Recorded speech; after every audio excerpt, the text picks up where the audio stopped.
Hello hello hello.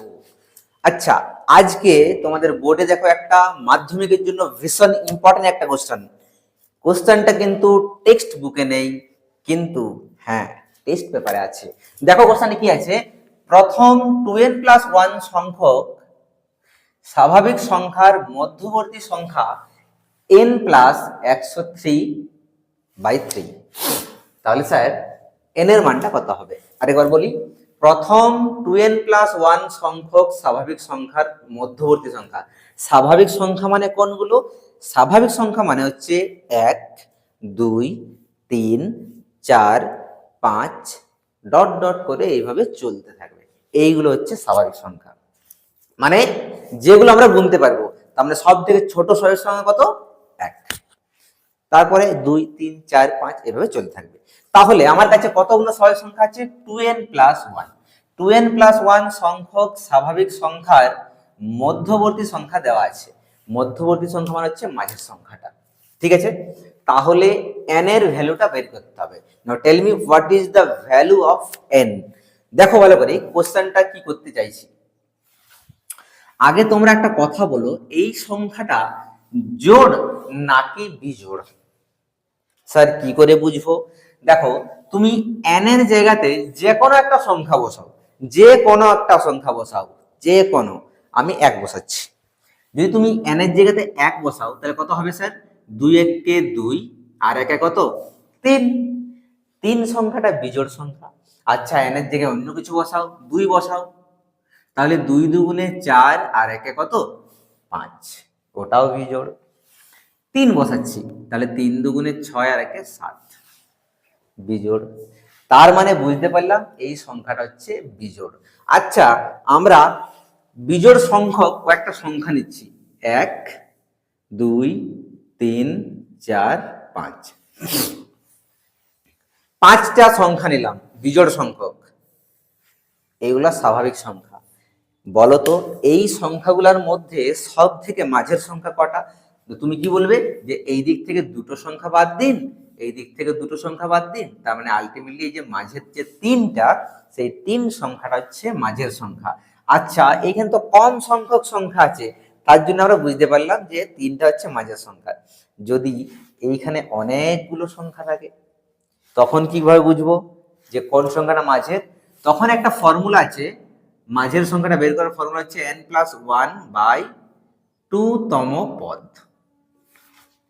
এটা তোমরা জানো, রাশি বিজ্ঞানে শিখেছি আমরা। তাহলে এখানে কতগুলো সংখ্যা আছে? 5। তার মানে তুমি এখানে 5 বসাও। 5+1/2 তম পদ, তার মানে কত হচ্ছে? 5 আর 1 6, 6/2 মানে কত হচ্ছে? 3 তম পদ। আর 3 তম পদ মানে 3 নম্বরে যে পদটা আছে, 3 তম অবস্থানে যে পদটা আছে। তাহলে 1, 2, 3 কত আছে? 3ই আছে, তার মানে 3 হবে মধ্যপদ। সেম ভাবে আমার এখানে স্যার 2n+1 সংখ্যকটি স্বাভাবিক সংখ্যা আছে, তাহলে এখানে মধ্য কত হবে বলো? মধ্যবর্তী সংখ্যাটা হবে মধ্যবর্তী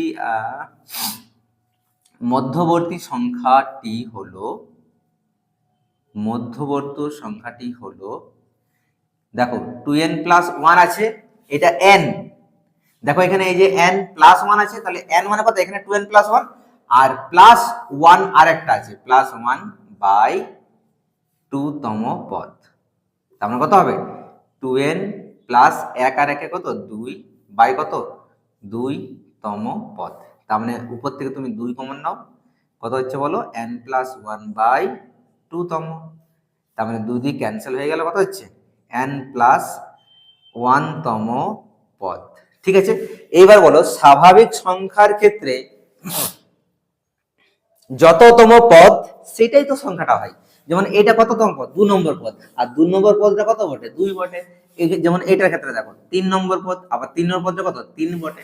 স্বাভাবিক সংখ্যার ক্ষেত্রে অন্য কোনো যদি সংখ্যা থাকতো সেখানে কিন্তু এটা হতো না, তখন 3তম পদটা কিন্তু 10এও হতে পারতো। যেমন তুমি একটা জাস্ট সংখ্যা ধরে নাও, 3, 7, 10, 15, 2। তাহলে বলো এই যে সিরিজটা, এইখানে 3তম পদ কত? না 3 নম্বরে কত আছে? 1, 2, 3, 3 নম্বর 10 আছে, মানে এখানে 3তম পদটা হচ্ছে 10। কিন্তু স্বাভাবিক সংখ্যার ক্ষেত্রে 3 নম্বর পদটা হচ্ছে 3, 4 নম্বর পদটা হচ্ছে 4, 5 নম্বর পদটা হচ্ছে 5। তো সেই রকম এটা তো স্বাভাবিক সংখ্যা, তার মানে n প্লাস ওয়ান তো অপত্র কত n প্লাস ওয়ান। তাহলে এইটা হচ্ছে আমাদের মধ্যবর্তী সংখ্যা। আর মধ্যবর্তী সংখ্যাটা আবার দেওয়া আছে দেখো n প্লাস 103/3, তার মানে কি হবে n প্লাস ওয়ান মানেই এটা হবে। অতএব n প্লাস ওয়ান সমান হচ্ছে n প্লাস 103/3। এবার তুমি কি করবে, কোনাকুনি গুণ করো। আচ্ছা এটা নিচে কোনো কিছু নেই মানে এক আছে, 3 এর সঙ্গে এটা গুণ করলে কত হবে 3n প্লাস 3 একে 3 সমান কত হবে n প্লাস 103।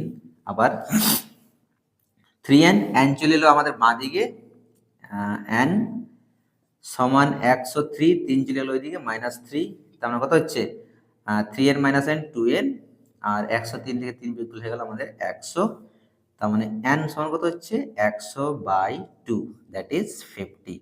তার মানে n এর ভ্যালু হয়ে গেল আমাদের কত 50, আর এটা হচ্ছে আমাদের অ্যান্সার। ঠিক আছে, বুঝে গেছে? Thank you.